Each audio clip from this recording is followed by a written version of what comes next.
They say a man's life can change in a heartbeat, but what if it changes with a single sip of water? Emmett McRae didn't know that when he lowered his bucket to a bleeding Indian stranger, he wasn't just saving a life, he was lighting the fuse to a powder keg of betrayal, blood oaths, and buried secrets. By nightfall, warriors would ride from every corner of the territory, but that morning it started with a trail of blood and a question Emmett had no time to answer. The blood trail led straight to his water well. Emmett had seen his share of wounds on this lonely stretch of earth. Bobcats slashed open by coyotes, rustlers caught on barbed wire, but this was no animal's blood. This was fresh, thick, and desperate. Rifle in hand, he stepped slow around the edge of the barn, boots crunching dry earth, each step a gamble with his own fate. Then he saw him, slumped against the stone well, one hand clutching his side, the other outstretched toward the bucket swinging inches above his head. A young Apache warrior, barely more than a boy, his chest rising in short, ragged gasps. Emmett froze. His finger hovered over the trigger. This was 1847 Texas territory. An Indian on your land wasn't just cause for alarm, it was cause for a lynching. Every neighbor would say the same. Shoot him where he lies. Hide the body. Say nothing. But Emmett wasn't like every neighbor. And something in the boy's eyes, clouded with pain, yes, but also pleading, made the rancher's stomach twist. The warrior's lips parted. A single word came out, dry as sand. "Water." Emmett blinked. For a long, terrible second, he stood still. Then he lowered the rifle and raised the bucket. The boy drank like a man snatched from the edge of death. He drained one pail, then another, until his trembling hands steadied enough to hold the rim himself. Only then did Emmett notice the wound. It wasn't a knife or arrow. It was a bullet. Close range, deep, still bleeding, and fresh. Which meant whoever had shot this boy might still be near, maybe watching him right now, and coming fast. Just then, from far off in the hills, came the unmistakable thunder of hooves. 6 riders, galloping hard. Emmett McRae had just made the most dangerous decision of his life, and the reckoning was riding straight toward him. Emmett flung the empty bucket aside and ran for the barn. Every instinct screamed at him to disappear, to act like nothing had happened. But the wounded Apache was still slumped against the well, blood soaking through his tunic, his breath shallow and fast. From over the ridge, the thunder of hooves grew louder. Whoever was coming wasn't far, and they were riding hard. There wasn't time to think. Emmett grabbed the Apache under the arm, dragging him toward the side door of the barn. The young man groaned in pain, but didn't resist. His strength was nearly gone. Behind the barn was the old root cellar, half collapsed and long since forgotten by anyone but Emmett himself. He threw open the door, revealing cool darkness below. The Apache tried to stand, failed, and collapsed into Emmett's arms. Gritting his teeth, the rancher hauled the young man inside and covered the entrance with a wooden crate and loose hay. Then he sprinted back toward the well. He was wiping the bloodstains off the stones with a rag when the riders appeared over the rise, 6 of them just as he'd counted. Dust clouded behind their horses, and the glint of sunlight off metal showed they were armed. The lead rider was a man Emmett recognized even before he saw the face, Marshal Jedediah Thatcher. A lawman by title, a killer by nature. He rode like a man who never second-guessed a shot and never missed one either. His pale blue eyes scanned the yard like a hawk looking for prey. "Afternoon, McRae," Thatcher called, reining in 10 feet from the well. "We're tracking a wounded Apache. Blood trail leads right through your fence." Emmett kept his hands calm, steady. "Ain't seen no Apache. Been working the west fence line all morning." Thatcher's gaze dropped to the wet stone of the well, then to the damp earth still dark with blood. "That so?" he said slowly. "Because that there looks like fresh blood. And unless your cattle learn to climb, I don't think they're the ones bleeding at your drinking water." The other 5 riders spread out behind Thatcher in a loose semicircle, hands resting on their rifle butts, eyes flicking toward the barn, the house, and Emmett himself. He stood tall, wiping sweat from his brow. "Killed a rattler out here an hour ago. Big one. Might have sprayed a bit when I shot it." Thatcher didn't smile. He didn't blink either. Instead, he dismounted with the ease of a man used to doing violence on the ground. "You know what they say, McRae," he said quietly, stepping closer. "Harboring an Indian fugitive carries the same punishment as treason. And treason, out here, ends with a rope and a tree." Emmett said nothing, just stared at Thatcher. Then something happened he didn't expect. From behind the well, a low voice spoke, first in Apache, then haltingly in English. "Stop. I will not hide." Emmett's heart stopped cold. The wounded Apache had dragged himself out of the cellar. Blood trickled down his leg. His skin was pale, his steps unsteady. But his eyes, they burned with the steady fire of someone who knew exactly what he was doing. Marshal Thatcher turned slowly, staring at the young man. His hand moved toward his pistol, and then his face changed. Color drained from it. His mouth opened, closed, and finally he whispered, "Dear God, it's you." For a man like Marshal Thatcher, who had shot, burned, and buried more Apaches than he could count, fear didn't come easy. But now that fear stood in front of him, swaying slightly on blood-stained legs, speaking no threats, making no move, just existing. The other riders hadn't recognized the wounded figure yet, but they saw the change in Thatcher, the sudden stiffness in his shoulders, the flicker of uncertainty in eyes that had never blinked at violence. Emmett looked between the two men. "Who is he?"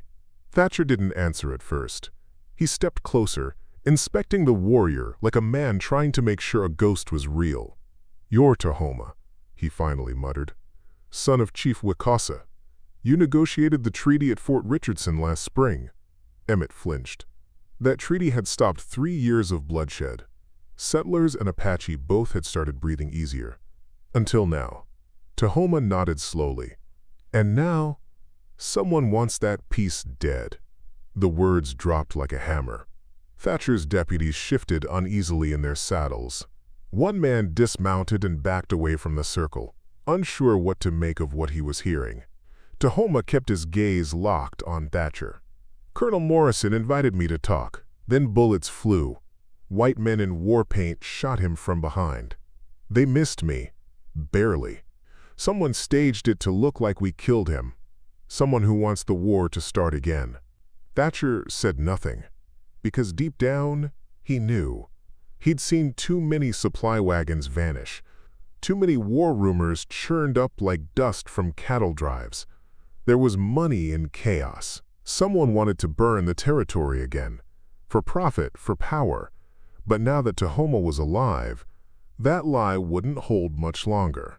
Tahoma reached slowly into a bloodied pouch at his belt. Emmett's breath caught. Thatcher's hand twitched toward his pistol, but Tahoma only pulled out a folded, blood-stained letter. "Colonel Morrison wrote this the night before he died. Names, dates, everything." Thatcher stared. And his mask, lawman, killer, commander, began to crack. Tahoma held the paper out but didn't let go. "You take this," he said, voice hoarse but steady, "and you bring it to the governor. Let them read Colonel Morrison's own words. Then maybe your badge will still mean something tomorrow." Marshal Thatcher stared at the letter like it was a live fuse. His fingers hovered inches from it, trembling. Then, slowly he drew back his hand. "No," he muttered. "You give that to me, and I won't make it 5 miles before someone shoots me in the back. They'll silence this, just like they tried to silence you." Tahoma's mouth curled. Not quite a smile. "So you believe me now?" Thatcher gave no answer, but it was clear in his eyes. The hard, ruthless man was now staring down something he couldn't kill with bullets, a truth wrapped in blood and politics, and worse, one that would leave a mark.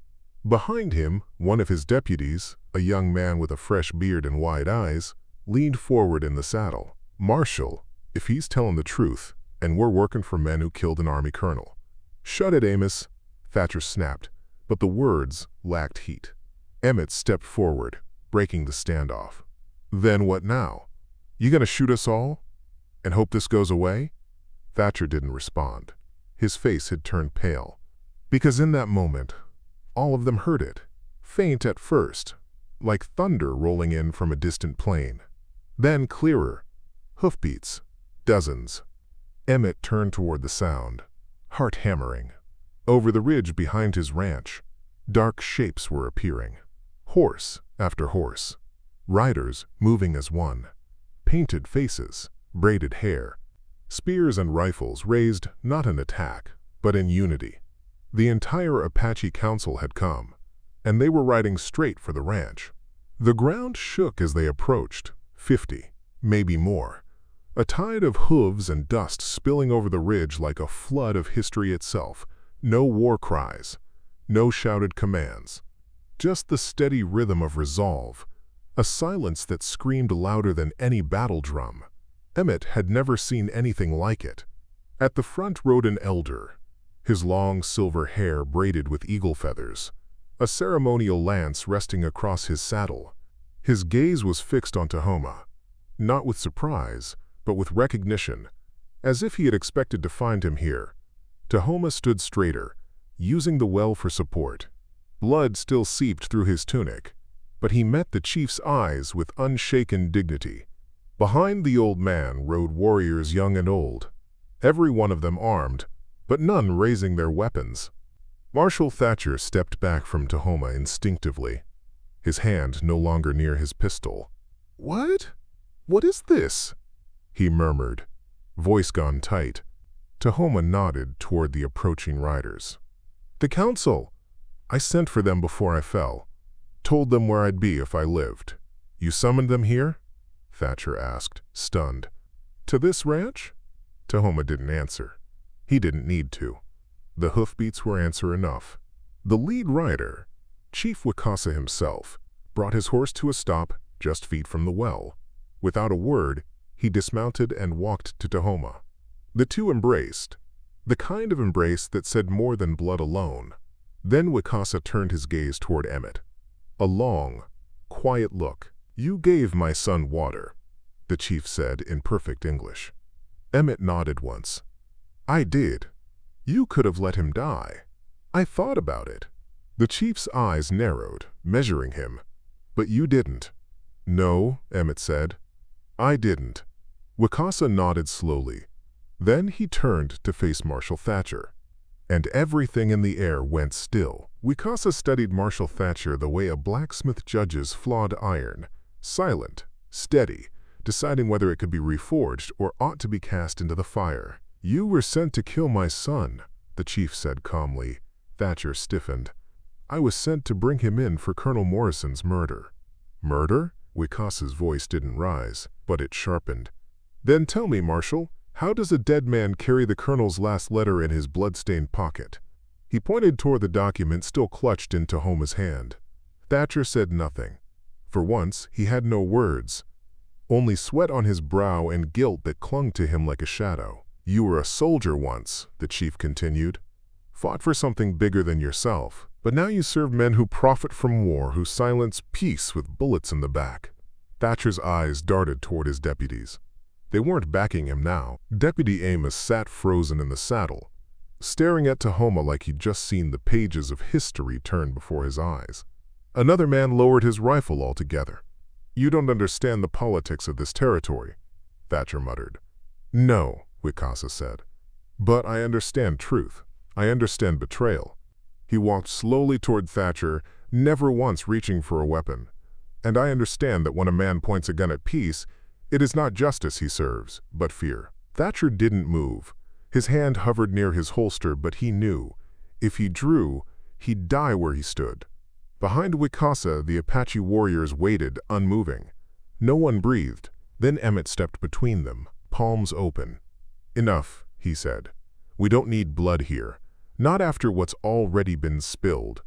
Wicasa turned his gaze back to the rancher. And for a long second, no one knew what would happen. Then the chief nodded once. "Because you gave my son water," he said softly. I will give this man a chance. Wicasa turned to face Marshal Thatcher fully. You will ride with us to Fort Richardson. You will bring the letter. You will tell the governor what you've seen with your own eyes. Thatcher's jaw clenched. And if I refuse? Tahoma spoke, his voice low and ironclad. Then you will answer not with words but with your bones. Emmett didn't doubt the truth of it. 50 warriors had ridden here under a banner of restraint. But mercy had a short leash when survival was on the line. Thatcher's hand dropped away from his holster. And if I say yes? You'll just let me walk away? No, Wicasa said simply. You will walk with your guilt. That is your burden.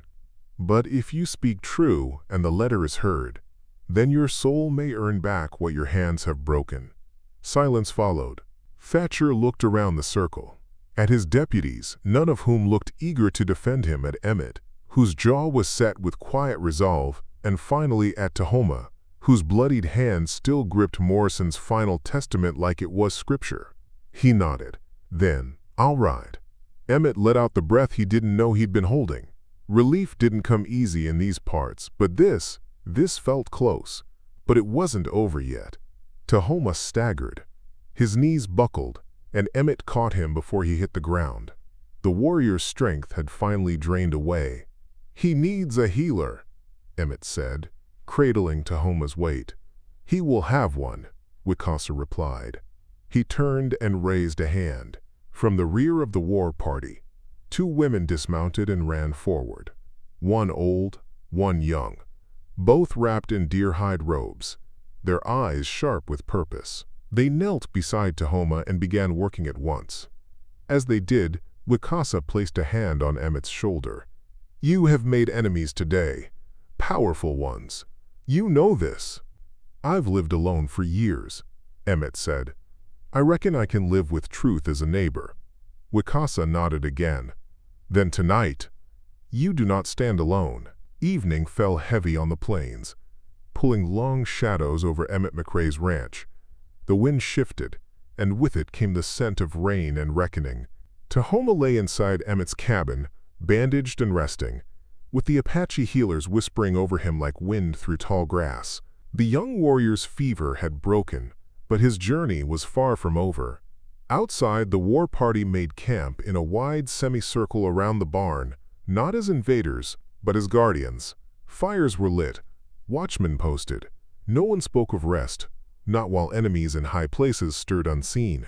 Emmett stood beside Wicasa at the edge of the corral, watching the last glow of sunlight bleed from the sky. How far is Fort Richardson? He asked. 2 days' ride, the chief said. But word travels faster than hooves. They will know we come before we arrive. And they'll be ready, Emmett muttered. Wicasa nodded solemnly. Yes, with lies, with soldiers. Maybe worse.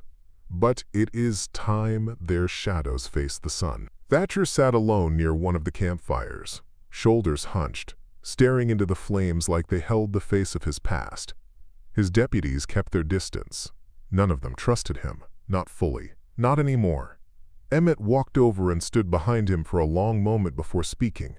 You ever think it'd end like this? He asked. Thatcher didn't look up. I thought I'd die with a badge on my chest and a bottle in my hand. Turns out I might live long enough to do one right thing. That letter, how much dirt's in it? Thatcher finally looked up. Enough to bury half the territory if Tahoma makes it to Richardson alive. The wind shifted again. From far in the distance came the faint rumble of thunder. Rain was coming, and with it, the ride that would decide the future of every man, woman, and child on this frontier. At first light, the war party mounted up. The sky was a deep bruise of gray, the clouds hanging low and heavy with threat. The kind of sky that made a man ride faster, not to outrun the rain, but what might follow it. Tahoma sat slumped in the saddle between 2 younger warriors, his wound freshly bound, his eyes glazed with pain but alive. The letter, now sealed in a rawhide pouch, hung from his neck like a holy relic. Emmett rode near the front, just behind Wicasa. His old rifle was strapped to his saddle, and a quiet fire burned in his chest. He'd never thought he'd ride with warriors, never thought he'd be part of anything bigger than a lonely ranch and the memories that haunted it. But the line had been crossed. He'd given water to a dying man, and now he was riding into the heart of a storm with that man's truth strapped to his side. Marshal Thatcher rode further back, flanked by 2 of his own deputies. His face was drawn, lips set in a hard line. Not a prisoner, not a leader, just a man whose past was catching up with him. As they crossed the hills, Emmett glanced back at his cabin one last time.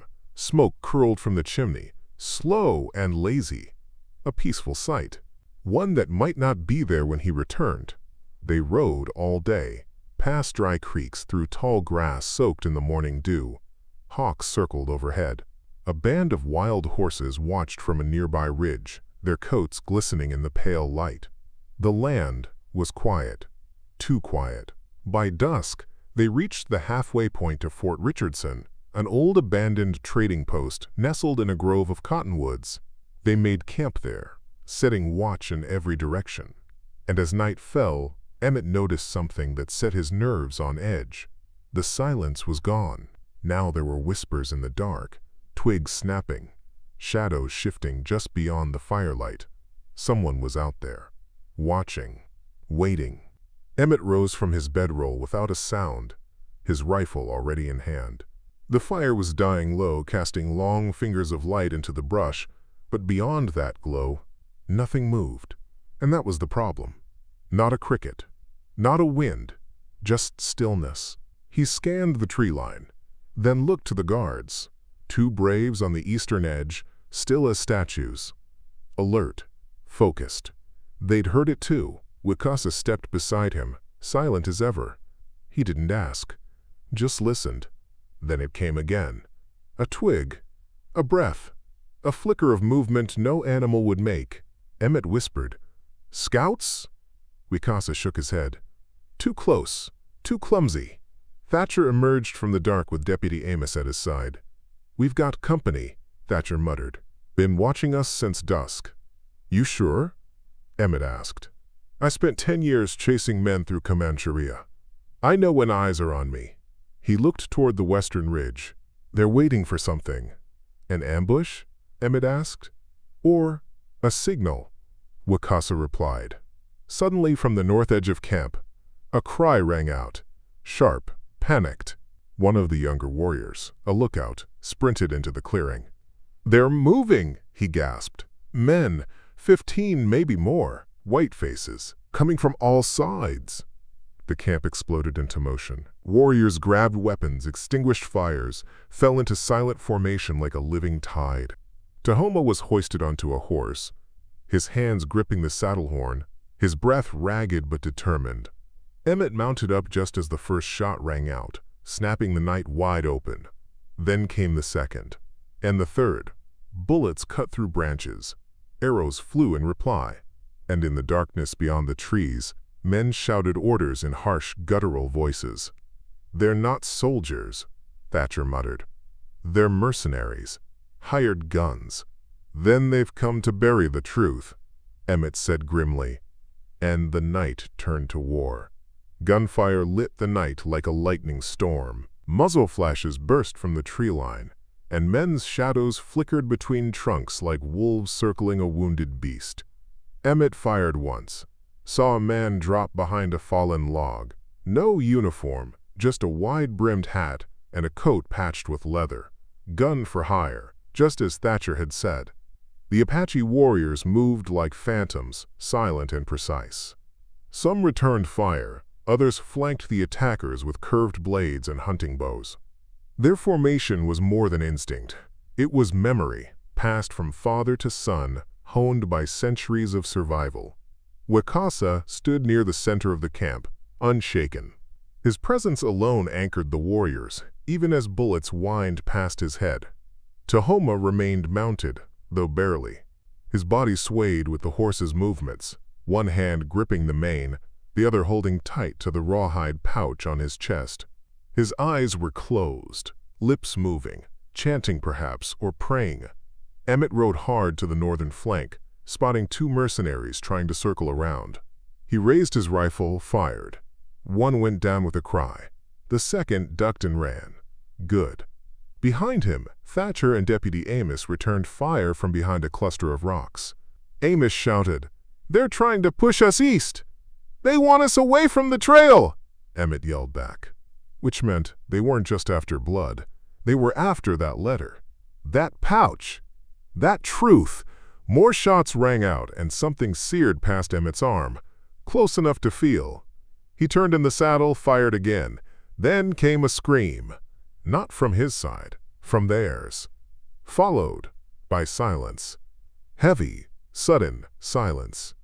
In that silence, a voice shouted from the trees, "Hand over Tahoma, and no one else has to die!" Wicasa stepped forward, raising both arms, and answered in a voice sharp enough to cut stone, "Then come and take him!" Wicasa's words cracked across the grove like thunder, and for a moment the trees themselves seemed to lean in. No one moved.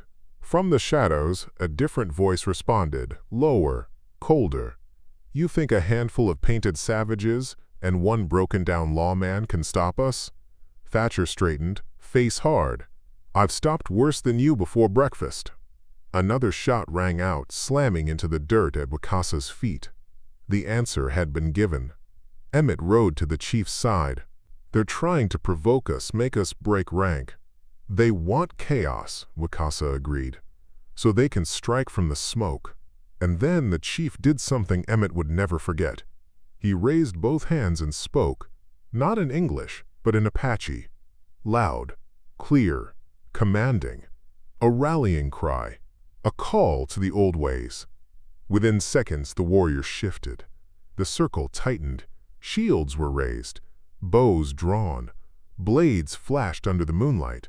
A war formation older than any fort on the map. And at its center, Tahoma. Emmett found himself just inside the ring, shoulder to shoulder with warriors who moments ago were strangers. Now they were brothers, not by blood, but by cause. The mercenaries didn't charge. They circled, probing the line, sending rounds into the shield wall, trying to find weakness. They found none. Tahoma lifted his head. His voice was hoarse but resolute. "Let them see we do not fall," he said. Then he unstrapped the pouch from his chest and raised it high. And in that moment, with bullets whistling and fire catching in the dry grass, Emmett knew this wasn't just about a letter anymore. It was about what men would kill to silence and what others would die to protect. The moment Tahoma raised that pouch, the circle became more than a defense. It became a vow. Emmett saw it in every face around him. Young braves gripping bows with white-knuckled fists. Elders with flint eyes who had seen too many betrayals. Even Thatcher, rifle resting steady, no longer looked like a man caught in between, but one who had finally chosen a side. From the trees, the mercenaries responded. A flare hissed skyward, green, unnatural, its light casting eerie shadows across the grove. Then came the rush of boots. 10 men, maybe more. They charged with a fury born not of cause but coin. But the Apache did not waver. The first wave met the shield wall with a crash of bone and blade. Arrows thudded into chests. Knives flashed. Emmett fired once, then dropped his rifle and drew his revolver, ducking low as a mercenary lunged past him. He rolled, came up, fired again. Smoke stung his eyes. Blood, he didn't know whose, splattered his sleeve. Beside him, a warrior barely 15 stood over a fallen foe, trembling but unbroken. Tahoma held the pouch high, even as the circle shuddered under the force of the assault. Then the tide turned. The mercenaries had expected chaos. They found unity. They had come for a weakened man. They found a wall of resolve. The second wave hesitated. Too long. Wicasa surged forward with 3 warriors at his side, cutting through the attackers like a prairie fire through dry wheat. Thatcher shouted, "Fall back, boys, fall back!" And for the first time since the shooting began, the mercenaries faltered. They pulled back into the trees, dragging the wounded, leaving the dead. Emmett stood panting, smoke curling from the barrel of his pistol. Tahoma still held the letter aloft, his arms shaking. Then he collapsed from the saddle into Emmett's waiting arms. And in the distance, more hoofbeats. The fresh sound of hooves rolled through the grove like another storm, but this one bore no war paint, no stealth. These horses came fast and loud, armored in government tack, riders flying a flag Emmett hadn't seen in months, the stars and stripes, stitched in sun-faded wool. U.S. cavalry. A dozen men, blue coats glinting in the dawn light, burst from the trees at full gallop. At their head rode a man Emmett knew only by reputation, Captain Nathaniel Clark, a hard-eyed Union veteran turned border enforcer. Fair, some said. Ruthless, others whispered. The fight paused as the cavalry thundered into the clearing. The mercenaries faded deeper into the woods. No shots fired. Not now. Clark reined up hard, his horse skidding in the loam. "What in God's name is going on here?" he bellowed. Thatcher stepped forward, dirt-streaked and bloodied, hands raised. "Captain Clark, these men," he motioned to the mercenary tracks in the underbrush, "were attempting to assassinate a peace delegate under false pretenses. They failed." Clark's sharp gaze shifted to Tahoma, who now lay unconscious on a blanket beneath a tree, surrounded by guards and healers. The rawhide pouch rested across his chest. "And who's that?" Clark demanded. Wakasa stepped beside Emmett. "That is Tahoma, son of Chief Wakasa, the one you were ordered to protect, the one your own officers tried to murder." Clark's face paled. "That's not possible. I have no—" "You do now," Thatcher said, "because I'm prepared to swear under oath that the orders from Fort Burrell were forged, and that Colonel Morrison was assassinated not by Apache, but by men wearing Apache paint." Emmett watched Clark's jaw tighten. He saw the choice being made behind the captain's eyes, duty or denial, truth or silence. Clark dismounted. "I want to see that letter," he said. Captain Clark knelt beside Tahoma's still form, carefully untying the rawhide cord from around his neck. The pouch was stiff with dried blood. He opened it slowly, reverently, as though he knew the weight of what he was about to hold. From inside, he withdrew a folded letter, creased, stained, but intact. He unfolded it and began to read. No one spoke. Even the wind seemed to hush. Emmett watched the captain's eyes scan the page. They moved slowly at first, then faster, then froze. Clark read it again, and again. His lips thinned. The color drained from his face.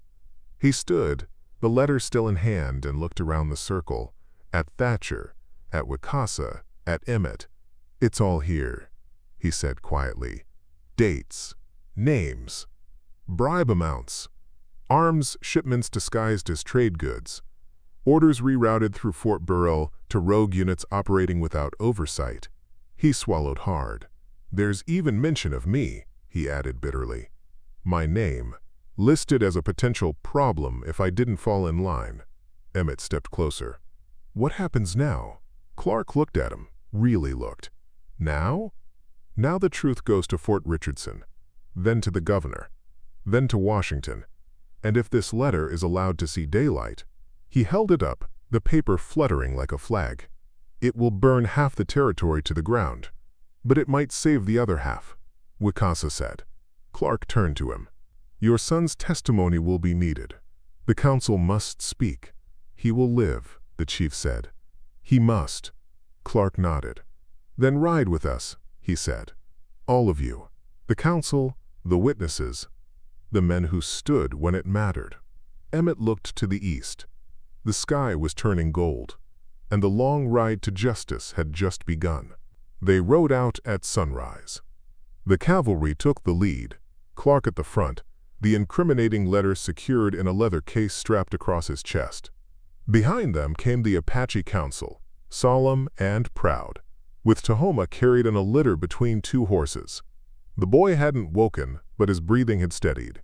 Emmett rode near the rear, beside Thatcher and Deputy Amos.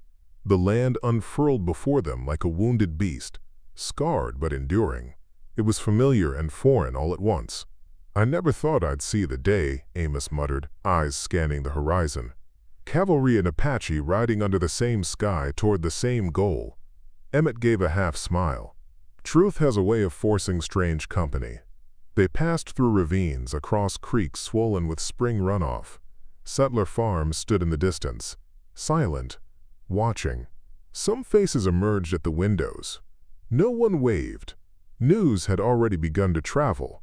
And in towns like these, news meant sides had to be chosen. Midday, they paused at a ridge overlooking the rolling plains of Fort Richardson, still a day's ride away. From here, they could see the smoke from the fort's kitchens curling lazily skyward. Wicasa rode up beside Clark. "Your men inside? Will they listen?" Clark didn't look away from the fort. "Some will. Others might need convincing," Thatcher spoke up. "Then let them be convinced by what they fear most. The law. The people. The truth." Emmett scanned the horizon. And that's when he saw it. A dust plume. Far off. Moving fast. Not cavalry, not Apache. Another force. Coming straight for them. Clark saw it too. "Riders," he said grimly. "A lot of them." The wind picked up hot and dry, and the fragile alliance steeled itself.